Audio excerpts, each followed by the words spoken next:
It is 3 o'clock and we have a quorum. Kurt, are we good? Yes. Okay, great.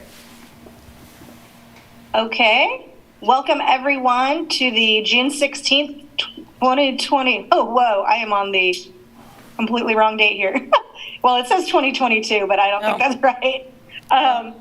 Metropolitan Planning Organization for Lawrence Douglas County Policy Board meeting. First, we'll hear from Jessica. Thank you. Welcome to today's meeting. Let me pull up that intro. I don't have it memorized. This is a hybrid meeting and we have a few housekeeping items. This meeting is being recorded and broadcast on the city's YouTube channel. Please remember to mute yourself during the meeting when you're not speaking. The chat function of this meeting is disabled and all chats will go directly to me. The city reserves the right to mute people or turn individual videos on or off to minimize distractions to the meeting. I'll turn it over to Paul for a roll call vote. Carter appears to be absent. Kelly? Here. Littlejohn? Here. Shipley? Here. Smith? Here. Thomas? Here. Maloney appears to be absent. So we do have a quorum. Okay, thank you. That brings us to public comment. Is there any commenters in the room? There is no one present in the room and no one has indicated by raising their hand they have any comments to provide today. Okay.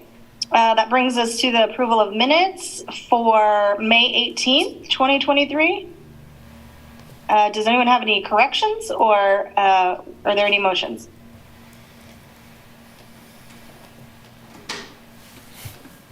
Allison Smith Kadad, I'd move to approve the minutes. Bart Littlejohn, second. Great. First and second. Kelly? Abstain. Excuse me, abstain. Littlejohn? Yes. Approve. Shipley? Yes. Smith? Yep. Thomas? Yes. The motion passes.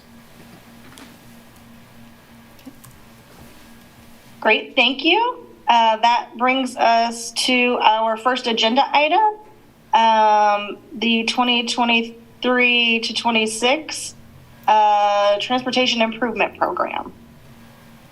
All right, so we have the second amendment of the TIP before you today.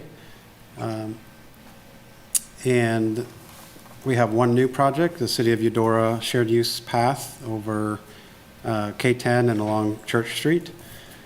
Otherwise, we have revisions to four different projects to the funding years or funding amounts.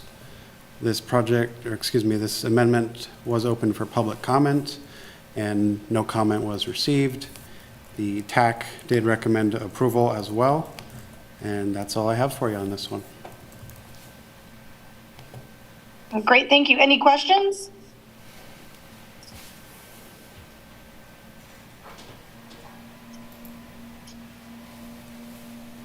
Okay, then I would entertain a motion.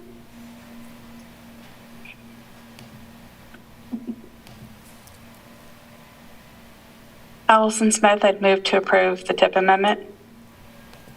Commissioner Kelly, second. I have a first and second. Kelly? Yes. Littlejohn? Yes. Shipley? Yes. Smith? Yes. Thomas? Yes. Motion passes unanimously. Excellent. Thanks, everyone. That brings us to number 2, the Lawrence Safe Routes to School Plan Amendment 2. All right. We have before you today your consideration amendment to the Lawrence Safe Routes to School Plan. The plan has a provision that warrants when changes to USD 497 school boundaries that the need to revise the Safe Routes to School routes. And so we were on a quick timeline to do that based on the final decision about school boundaries on May 8th, to work with our Safe Routes to School working group after receiving anonymous student information from USD 497 to be able to understand where densities of students lie within the new boundaries. Our Safe Routes to School plan has 3 sets of maps, of which today we're going to be talking about the infrastructure or planning maps. You can see this kind of in more detail in that plan, and we'll go over at a high level that the process we went through to update this plan. The encouragement and traffic circulation maps get updated later as part of the process. They're not formally adopted, and as part of the Safe Routes to School plan, they're just implementation of the plan. So as part of that, we recognize the new boundaries and look at the walk sheds for half mile, mile, 1.5 as we start to look at planning. We use other data like existing routes, posted speed limits, traffic control, existing sidewalk street network classifications, bike facilities, existing crossing guards or crash data as we're looking at routes.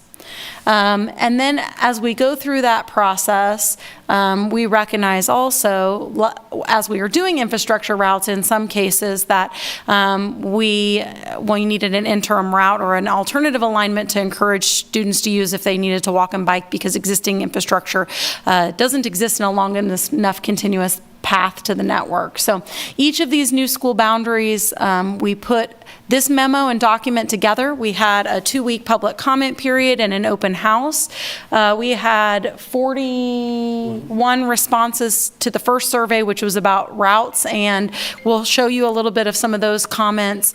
And then we also had a second as part of this process, in a coordinated fashion, we worked with the City of Lawrence to do the school crossing guard analysis, recognizing the policy that was developed really helped that because there's a provision for pilot guards, and there's future decision there around, you can't evaluate a location if it doesn't currently have students walking to it. And so we use some of the modeling that we've done for other parts of the process to be able to evaluate if we believe that it would justify, based on the density, enough crossings to warrant a pilot guard. And so that was also part of our public comment process. It's not something you're being asked to approve today. It will go later to the City Commission. But all the memo and the process for Safe Routes to School together as a whole was taken together publicly. And so it's all included in this part of the amendment, what we're asking you to amend today. So for each school, we looked at that information and made proposed revisions to sections of routes to eliminate or add, and noted where pilot guards would be recommended as part of the process, as part of the city budget process. And we did that for every school. Here's an example of where an interim route, if students currently wanted to walk and bike, may be needed in result of the Pinckney students that are now in a Deerfield boundary, recognizing that there's intersection improvements and sidewalk gap needed along West 2nd Street. Additionally, we coordinated with the city to put in a CIP project to address that larger Safe Routes to School project that exceeds a single-year budget, kind of in the bike ped non-motorized fund, and so that'll be part of a city budget process as well. But you can see as we go through each of these, based on the boundary changes, and then the densities within those school districts. Students live on every street in our community, and Safe Routes to School has always worked to focus resources on routes where we can collect to route students in. Kind of most efficiently and safely for the best kind of prioritization of infrastructure. And so you can see all of these by school changes. Some schools didn't have changes. They're also included in here just to show they either didn't have boundary changes or the existing boundary changes still served the students' densities and based on our route planning analysis. My scout board meeting, so. Don't you like it? Yep. Allison, we can maybe hear some feedback from you in your Sorry, office. there's Okay. everybody talking around me. That's all right. I was trying to figure out where it was coming from. That's all right. As a result, Sorry, my coworkers. As a result of that, additionally, we took the opportunity to go back and look at along those routes which projects and locations of gaps with the goal of filling sidewalks on both sides of collector and arterials and one side of local streets on safe routes to school as priority projects to be included in the non-motorized prioritization process with the city. And this was those projects. Some of them were the same and some were new based on, you can kind of see where routes were changed, where we're looking at changes to routes. There's a list of projects then that would be included in that. And equally the same for bikeways to look at where safe routes to school bikeway and bikeway projects on the safe routes to school primary or secondary network overlap with safe routes as an opportunity to identify locations where safe routes to school may need to be considered in bikeway design for bikeway projects, and there's that list. This updates the list in the plan. I'm not going to go into high detail about adult crossing guards, but that was part of the study, recognizing that we needed to do that work using the model to understand how many pilot guards we can. We proposed all the locations and the pilot guard locations and the analysis that's done annually as part of that program. We received 41 of the comments about the routes and projects, and 18 about crossing guards. We'll highlight some of the comments we got, some things that are in alignment with things we receive comments about regularly in terms of concerns about physical improvements, whether that be sidewalk maintenance, infrastructure, need more sidewalk in specific areas, crossing infrastructure, concerns about traffic, speed and volume. Even on the survey intended for built environment, we received a lot of comments about crossing guards. That's a primary concern, I think, and where we chose to put those. The result of the USD 497 boundary decision means that more students across our community will be crossing higher speed, higher volume arterial streets to get to school if they are walking and biking. And that was something we had to react to in this process. And it's a reality of the recommendation where you see most of the pilot guard resources that we're recommending are on arterial streets. And so there's other concerns about routing or not direct routing. We tried to evaluate those as well as we can. I'm not going to get into every comment, but some things about, the route down 23rd Street would be quicker than the route down 27th Street. Well, it's not probably appropriate to suggest the route be on like a route street like our 23rd Street with all the driveway crossings. We felt it was a safer alternative alignment to use a parallel lower volume street for when we're thinking about routing. And so some of the comments that may have impacted somebody's distance. They had to walk, but we felt it was the safer route. And so there were some comments like that we had to address. Additionally, there were comments about requests for crosswalk or traffic calming, and those were forwarded to Municipal Services and Operations for evaluation as part of their crossing program evaluation that's in the works, and other programs that will need to be evaluated as part of this rollout.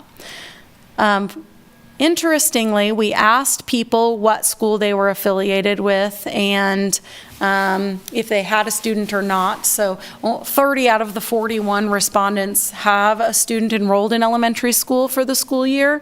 Only 8 of those were impacted by the school boundary decision because the decision changed what school their family attends. And so we recognize that's a very low percentage of even the students impacted, but we also were in a tight timeline to do this work. And so we've talked a little bit internally just about how, as we get into the regular process for updating safe routes to school and coordinate work around encouragement and circulation maps with public health as one of our partners on the working group, how we can continue to do outreach around what these new safe routes to school routes and their encouragement and cross crossing guards mean as part of the communications process's larger implementation of safe routes to school.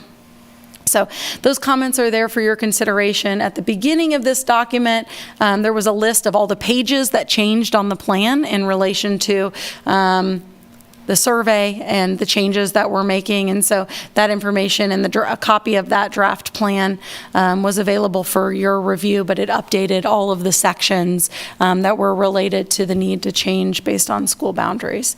I'd be happy to entertain any questions you may have about the amendment process that we went through for this Safe Routes to School Plan amendment. The TAC recommended approval, and the Multimodal Transportation Commission, which advises the City Commission, recommended unanimous approval at their meetings earlier this month.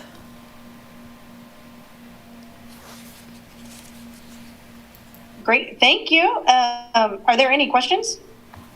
I just have one. I know that a lot of these are like pilots, and since we don't have the information, since all these changes occurred recently, we won't be able to go ahead and make those more substantial changes till later. When would we, or would we have an opportunity to go ahead and make them in the interim if we see like a demonstrable need in between those? Well, that's a city budget question.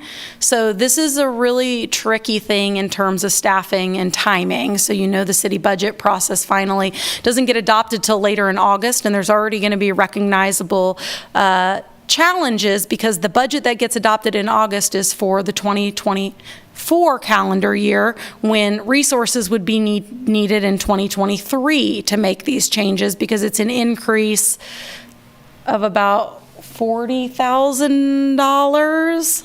Don't quote me on that. It's close though. And so I think this is something that as we go to the City Commission, it's going to have to be a conversation. It was something we're going to have to communicate well, because there are already staffing challenges with hiring and placing guards. It's still unknown how many additional guards we'll need based on schools when they set their start and dismissal times, because in some cases a single guard can cover multiple crossings, and so that impacts a lot of staffing challenges. I think the proposal is to fund those, that it's going to go to the City Commission, is to fund those 7 additional crossings, and that's a funding assumption for the year for 2024. There will need to be some flexibility, I think, and we've recognized that, to pilot those guards and evaluate them and be able to be responsive once we start to see what traffic patterns are happening with kids walking and biking. And since we can't do that, to pilot first the guard locations that we have said we believe we should test based on the model, and then be able to respond to that. That's operationally going to be something that Brad Harrell with parking services, and they operate the Safe Routes to School Crossing program, is going to have to work in partnership with USD 497 to communicate all of those things, when guards will be there, if they won't. There's already challenges managing absences with guards and being able to guarantee crossings, and how much impact that has on other things. So I think there's a lot of operational challenges that are still in the works and are going to need to be part of the conversation. A lot of it is provisioned upon what happens as part of the city budget process when that goes to the City Commission. And so I hope that spoke to some of your thoughts about what we may need to do.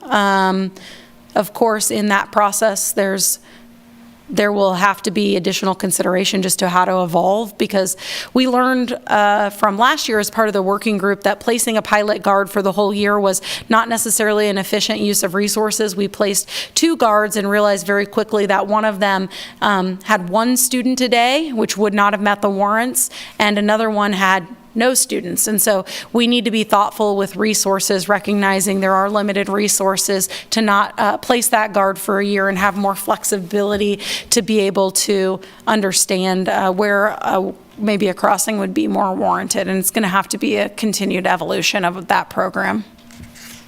Yeah, that speaks to it. It does. Thank you. I mean, I realize it's early in the process, but I wanted to know exactly what kind of flexibility we had. And I'm glad you spoke to that piece recently about, if it's more efficient to go ahead and move have the guard take on two separate duties in a close proximity as opposed to like just stay in one area for the entire time. So I got you. Yeah. Thank you. Any other questions? Jessica, this is Commissioner Kelly. Can you clarify for me, I'm sure it's clear for everybody else, exactly which maps we're approving today? Because you said the infrastructure map and not the encouragement map. Yeah, so the other maps are not the other maps are not part of the plan. Okay. So they don't even exist yet. You haven't seen them. Oh, good. I'm good not approving something I've never seen. That's excellent. No. So the only thing that you're approving is what was included in the agenda packet. I was pointing out, though, that we do have additional work that we will be doing to coordinate with our Safe Routes to School partners to do the maps that get produced and shared in the community. So we do not necessarily intend these maps to be used as encouragement tools to be printed by the schools to used as routes. This does not have all the information about where sidewalks and stop signs and other things are. These are really intended for planning because in some cases we've planned a route, but there is not existing sidewalk. And so you could see where we would not necessarily want to use it as an encouragement map, and we need a separate map that says either future route or doesn't identify it as a route until the infrastructure is constructed. Got it. Thanks. Great. Any other questions? Okay. Does anybody have a motion?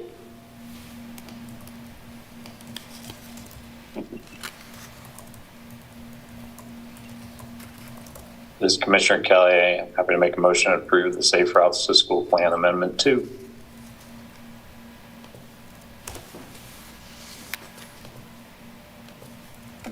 Can I get a Sorry, second? trying to do two separate things. Second. I have first and second. Paul? Kelly, Yes. Littlejohn, Yes. Shipley, Yes. Smith, Yes. Thomas. Yes. Motion passes unanimously. Great. Thank you. Good work. Jessica, thanks. Is there any other business? I have none. All right. Then our next meeting will be July 20th, 2023, unless Jessica lets us know otherwise. We'll see you there, right? Sounds like that'll happen. All right. It was good to see everyone. Have a great day. Thank you.